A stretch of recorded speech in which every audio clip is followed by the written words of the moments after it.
musician, a disc jockey and a world-famous cultural icon walk into a bar. It's not exactly the opening line of a joke, but it is worryingly close. It's the September of 2010 and the disc jockey concerned, Marc Riley, hello, has for the second time in his professional life engineered and had commissioned a programme which takes him far away from his comfort zone in a Manchester radio studio into the realms of the wild, unpredictable and, if you're very lucky, awe-inspiring. Traded in for the CDs and headphones, I now have a rucksack crammed with waterproof clothing, seasickness tablets, a hip flask and two famous friends. I'm Richard Hawley. I write songs, sing and play guitar, usually for myself, sometimes for others. I'm Jarvis Cocker. I write songs, I sing and only occasionally play the guitar. Not as well as Richard, unfortunately. And today, we three pop monkeys have met up at London's Heathrow Airport and are heading out to the Wild West, West Cork Island to be precise. And the name of the programme, The Search for the Holy Whale. Wish us luck. Ladies and gentlemen, very shortly now, the passenger will be coming through the cabin to carry out a head count, so he asks passengers to take their seats as soon as possible. And while the head count is being conducted, it's not for your patience. Now we're on the 9:30 to Cork, gets in around about 10:30 because it takes about an hour. Are you looking forward to the boat trip? Are you both good sailors? I believe myself to be a good sailor, but I've never been seasick so far, but it's always the first time. What about you, Richard? You're keeping a bit quiet. No, I'm excited, really excited. I've never actually been sick at sea as yet. Well, we'll keep an eye on you, don't you worry, and you don't need a sick bag on a boat, just as long as you go to the back, you'll be alright. You go windward. That's the golden rule. Now, you see, I'm a new spec wearer. Obviously, you two are legendary spec wearers. Yeah. I've been wearing spectacles for about 9 months now. I've never been on a boat wearing spectacles. Is it a problem? Do I need to get some wipers? It could be an issue, or they could just get caught by a free gust of wind and blown off. My biggest worry is that. To go whale watching and actually not be able to see anything would be a bit. Especially if everybody else would go, oh look over there. The largest sperm whale I've ever seen, and you were like groping about, can't see anything. Well, you've been out. I mean, it's all about preparation, going out on a boat. You've been out, Rich. You've tried to buy some contraption that you stick on the back of your glasses. There's this really. I wear them on stage, and there's this really boss contraption called wedgies. Because Jarv wears this big elastic band effort on the back of his head. And nobody's supposed to know about that. That's like it's supposed to be like my glasses just magically stay affixed to the head whilst shaking it around on stage. Good morning, ladies and gentlemen. You're very welcome on board the Sir Lingus flight 71121. Captain David Looney's in charge of the flight. He informs me the flight time to Cork will be 55 minutes. In preparation for takeoff now, please ensure your seatbelts are securely fastened. The tabletop in front of you is clipped up and your seat back is fully over in position with your armrest down.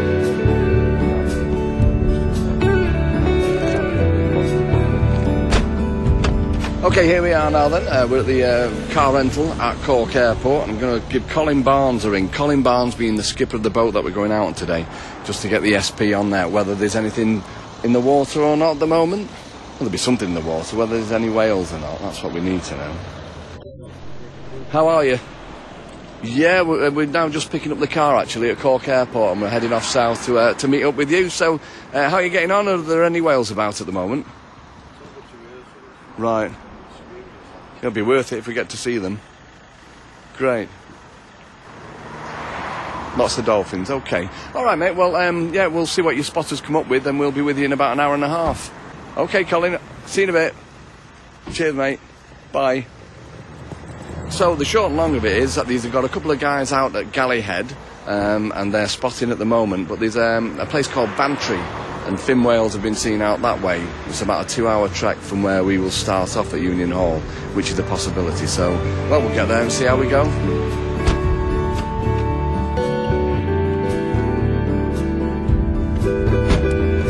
So we've left Cork Airport, we've been through Kinsale, a really truly beautiful place, and then we went through Clonakilty and then Glendore, eventually Union Hall, and then we skirted down the back lanes to Reen Pier, which looks to me barely used actually. There's old ropes discarded around the place and old lobster pots, but it's also the home of the Holly Joe, as skippered by Colin Barnes. Now Colin Barnes is an amazing fella. He's been fishing these waters now for, well, over 30 years. These days, he's ahead of the Holly Joe, which is a whale watching vessel. Colin, how are you, mate? Hi, Mark. Good to see you again. How you doing? Not too bad, thank you. It's been a while, eh? Colin, Jarvis. Hi, Jarvis. Hello, good to meet you. Colin, Richard, Hawley. Hi, Richard. Nice to meet you. So how's it looking then? We're quite good. The spotters are out. There's 2 lots of them up on the cliffs, and there's lots of dolphins out there. Very good chance of minke whales as well. Brilliant. So should we get on? Yeah. Excellent.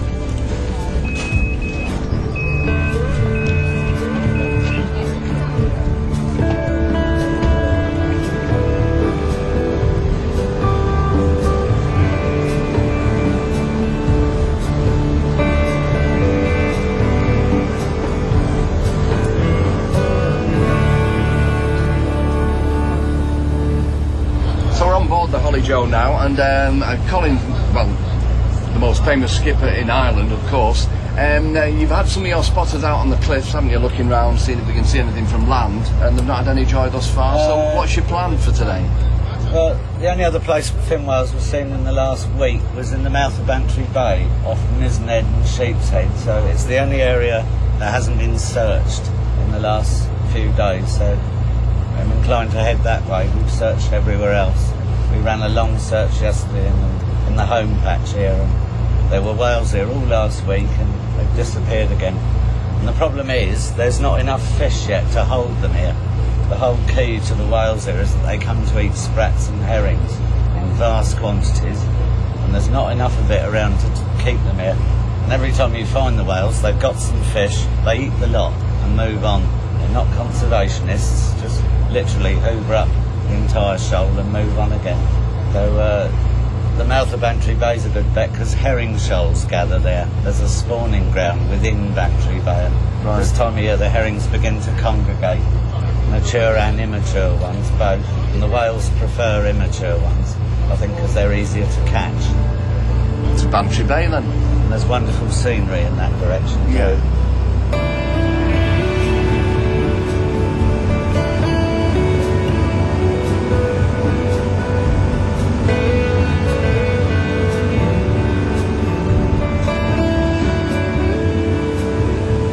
The pier at Union Hall is in a beautiful inlet with breathtaking scenery on both sides, and we're only 5 minutes into the trip. In fact, I can still see the dock, and we've been joined by a few friends, a few aquatic friends. Come up to the front of the boat and meet them.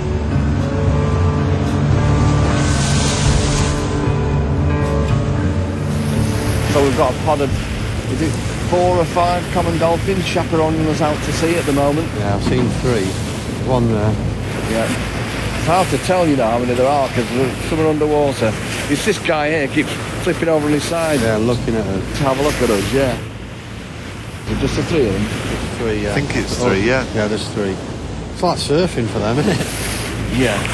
The greyhound, they go over on the side to have a look at it. How can anybody harpoon that? It's just beyond me. Yeah. I can't get my head around it, you know? Yeah. You've seen dolphins before, have you, Rich? Yeah, sure. Where have you seen them? All over the place. Not as close as this, apart from in a wildlife sea park or something. These are common dolphins, so you know how they call them common dolphins, don't you? No. Because they wear shell suits and baseball caps. And baseball caps. And drink lager. Yeah. My kind of dolphin. What about you, John? Have you seen dolphins before? I have seen them once before when I went on holiday to Greece and we went out in a boat. They were kind of going at the side of the boat, but it really is like they're escorting us out to sea, isn't it? Yeah. Maybe they'll lead us straight to the whales. Maybe that's what they're doing. Maybe somebody's had a word with them. It's very nice of you to arrange everything so well.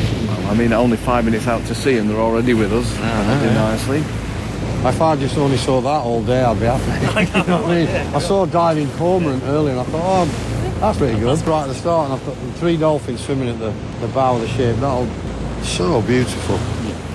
Colin, so what are we looking at here, mate? These are short-beaked common dolphins. These weren't identified until 1994. They're global common dolphin, but it was 1994 somebody noticed there's a short-beaked and a long-beaked version. It's a good example of how little we know about whales and dolphins. I mean, you can't stay with them and critter cam them and follow them and watch what they do. I mean, you get them in glimpses and pieces, don't you? What's the biggest group of dolphins that you've had, the biggest pod? Unbelievable. More than 10,000 of them in a single go. Wow. 10,000. It was in 1988 off Galley Head when I was prawn potting, and there was one day the sea was calm like this, and there were dolphins everywhere, as far as the eye could see to him. So I took a 10-degree sector and estimated what I could see in that and multiplied out for 360 degrees and came up with about 10,000, and there were probably more than that. And were they feeding? Were they feeding at the time? Yeah. The water was thick with sprats at the time. It was middle of winter. Your fishing seems to have more attendance than Sheffield Wednesday football matches, doesn't it? It's more entertaining. Yeah. No offence.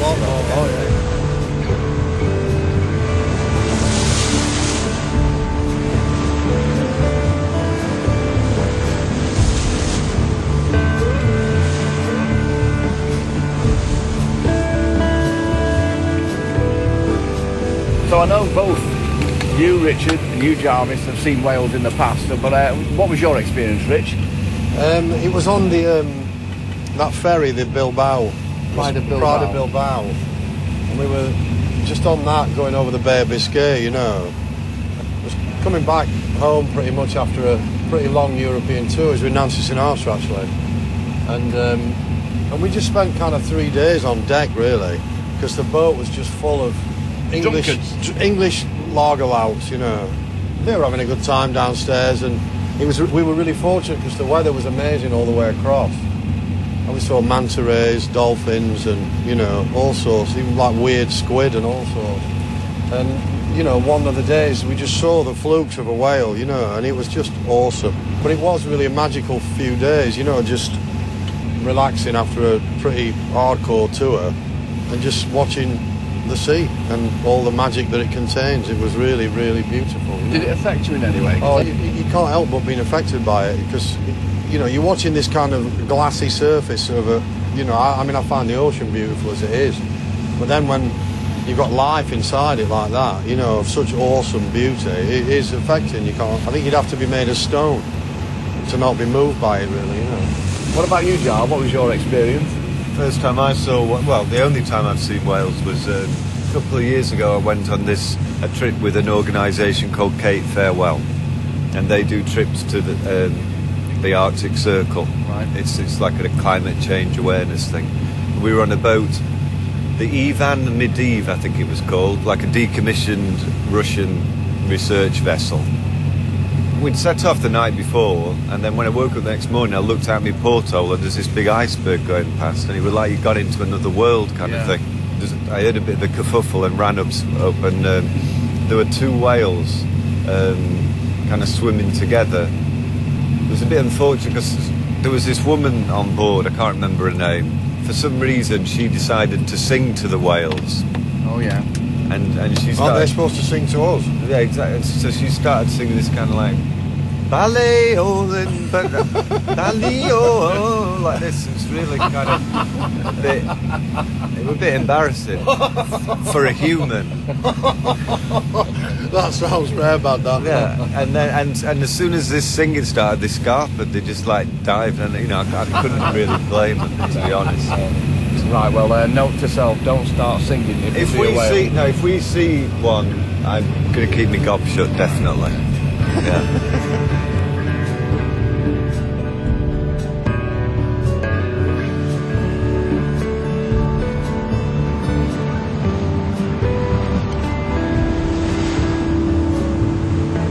Colin, there's a white patch there.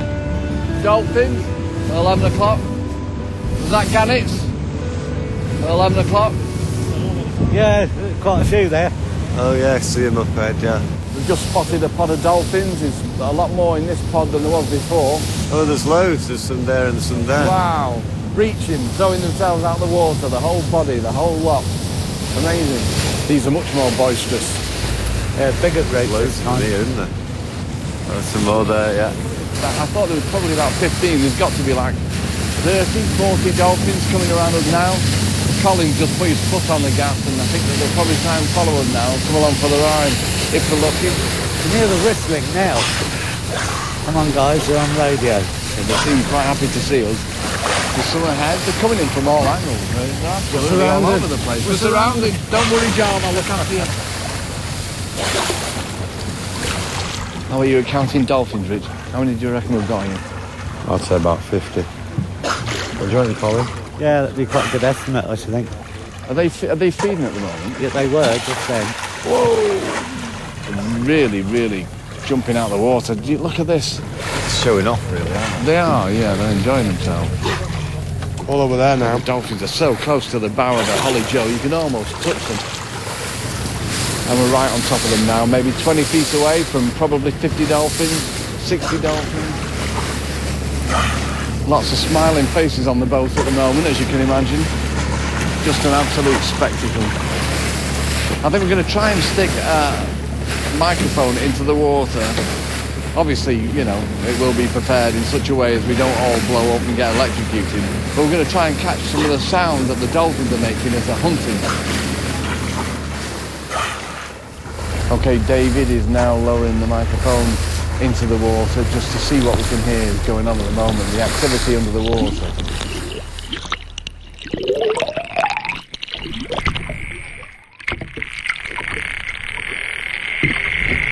Yeah. This is all them there. Is that them making that Yeah, sound? all of it. And all that crackling is high-pitched, and they do that when they're feeding. And that sounds like language. It's so complex. There's so much of it. Are they marshalling each other to herd the fish in the right way? Is that what they think's happening? I don't know. It all sounds like they're chatting a lot, doesn't it? Hard to know. If you stick your head underwater, you can hear quite a lot of it. Yeah. Shall we? You first. I'll hold your ankles and we'll hold you. Lower your legs, Mark. We wouldn't let go. Wild? Oh, of course not. No, we won't live now. It's like radio interference or something. Yeah. They've got to be communicating with each other, haven't they? That's got to be, they've got to be telling each other things. Well, why would they do it otherwise? Yeah, we need Dr. Doolittle here, don't we? What are they saying? So have you seen these knobheads up here? I bet you any money they put one of them mics in the middle. I bet you any money.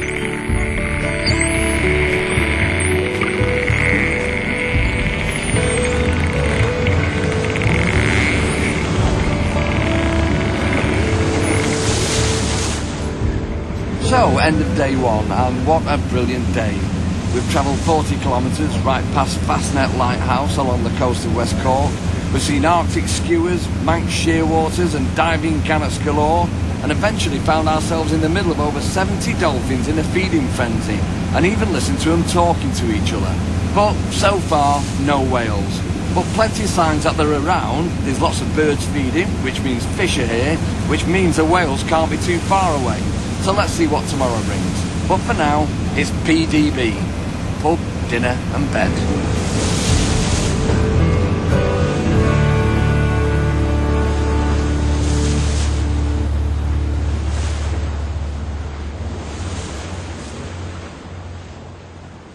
Okay, we're into day 2 of our journey. We had a good night's sleep and we're now actually overlooking the harbour of a beautiful place called Baltimore, which is about 35 kilometres south of Cork, and it's probably as far south as you can get in Ireland, to be honest. But Baltimore has a really strange history. Apparently in the early 1600s, a bunch of Algerians led by a Dutchman, they ransacked the place and they came here and they took nearly 100 people away with them. They took them into a life of slavery and debauchery and basically hardship. I think they've got over it because they've seemed to have named a bar just around the corner, the Algerian Inn. Go figure. Anyway, we are going to go there right now to meet up with a guy called Porrig Hawley of the Irish Whale and Dolphin Group. If you want to see big whales on a European scale, you've got a couple of options. You can go down to the Azores, it's bloody expensive. You can go up to Iceland, it's bankrupt, or you can come to West Cork, you know. So what we potentially have to offer here is world-class whale watching. It is amazing, and we have them here for about 4 or 5 months of the year, and we have them at our doorsteps. It is a fantastic story, and we're really shouting about it from the rooftops. So have you any idea of the different species that you get surrounding West Cork? Have you any idea where they've been, where they're going to? Well, that's the big question, and you know we've got a really good understanding of the whales when they're here, but you know before they come, where have they come from? We really don't know. Once they leave, we really don't know that either. So, I mean, we are looking, and controversially, we are looking for to get a licence from the Irish government to actually deploy satellite tags on just 2 or 3 of these whales, so that we can actually hopefully, you know, answer these questions. Where are these whales coming from? But when they're here, we've got a really good handle on where the whales are going, what they're doing, and how they're using the waters along the entire Irish south coast. And the more people that are out there looking for whales, the bigger the network we're getting. We're slowly beginning to put together all these pieces of the jigsaw puzzle, so we can now tell a really interesting story about the distribution of these whales as they return year on year in Irish waters. It's a great story. So we'll leave Porricooley and the Algiers Inn in Baltimore. It's time to get back to sea, to Union Hall aboard the Holly Joe. Yesterday was absolutely amazing. We had a frenzy of feeding dolphins. Today, who knows? Whereabouts are we now, Colin, in relation to the land? Well, almost south of Baltimore. The island behind us is the Kedge. That's the entrance to Baltimore, where that white beacon is. And that's Shirkin Island, Cape Clear. And behind it is the Misned Peninsula. And then some of the very high mountains. Ever so clear air today, isn't it? See a hell of a long way. There's some activity there. What's going on? There! Saw it. The whale blowing out there. Really? Yeah, 2 points on port bow. Jarvis! Jarvis! That wasn't a bird, that. And here he goes again. Or is it birds? Oh yeah, it's birds. Ah, there just might be a whale under them. If there's a whale, oh yeah, this looks promising. Let's not scare him off. They're your eyes at sea, those birds. When they're circling, there's always something underneath them. Right. And they hit the water like ground-to-air missiles. If there's fish there, you'll see them come down. Is that to propel them as far down as they can get to get the fish? They come down at about 80 miles an hour. This looks very promising here. There could be a whale here. The trick then is to slow down, not disturb the whale. Yeah. And these are a big clue. The other birds are shearwaters. Right. That slice about in the water. They can smell fish underwater, those birds. Rich. Steady she goes, Captain. He's stuck behind Yeah, there might be a minke whale here now. Really. Got all the right activity. Shearwaters and gannets. Yeah, there's definitely something going on there. If it isn't dolphins, and I can't see any, there'll be a minke whale here. Yeah, look, something's just disturbed the surface there. There's a minke there. Look at that disturbance. Just close in on it a bit. There's a minke there, I reckon.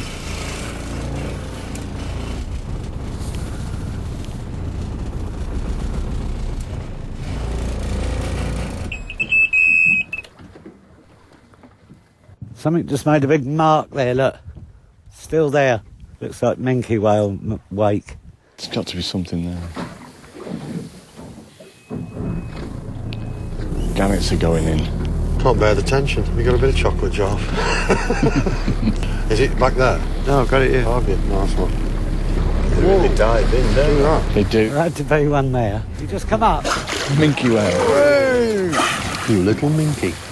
After what seemed like an endless amount of tension, there was an appearance from the minke whale, which just surfaced quickly and then went under again. It looks very much like it's feeding at the moment. The birds are waiting for the fallout from... Did you see it, fellas? I did see it, yeah. Fully grown minkies are about 30 feet. Whoa. Officially, I am buzzing.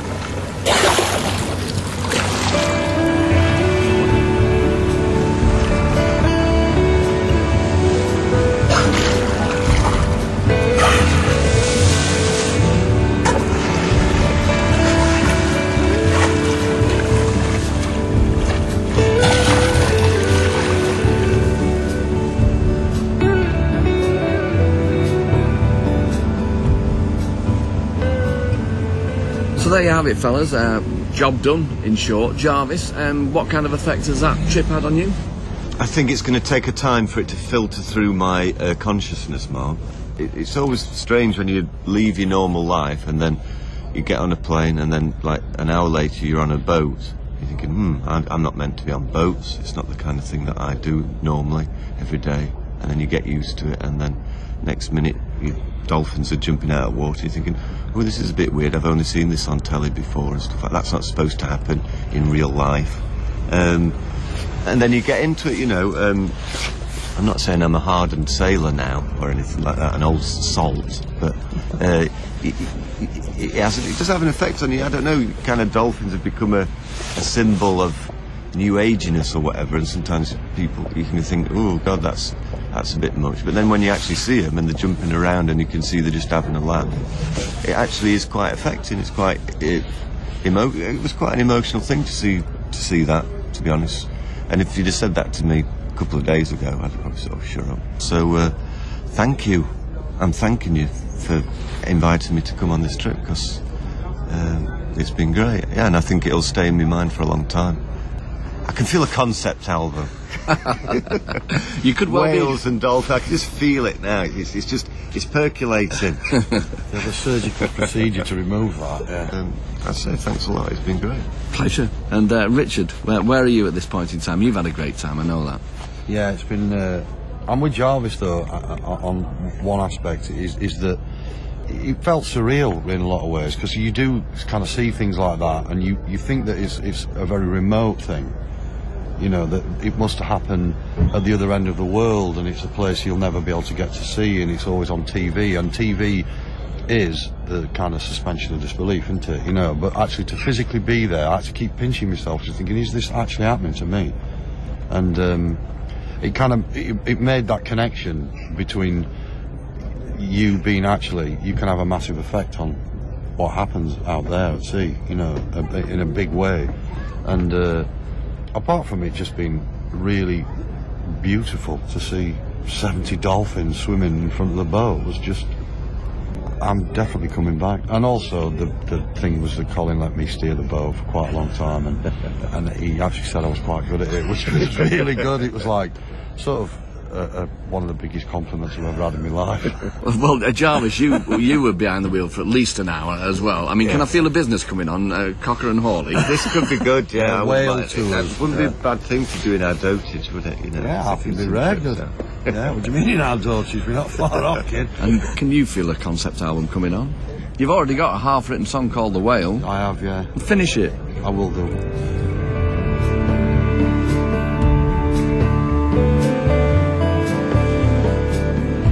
So that's the end of our journey in County Cork, Ireland. Thanks to all the people who helped us, particularly Colin Barnes. Thanks to Jarvis Cocker and Richard Hawley for joining me. I'm Marc Riley, and this has been a Smooth Operations production. From the southern tip of Ireland, goodbye. As soon before we have to say we're having a whale at a time.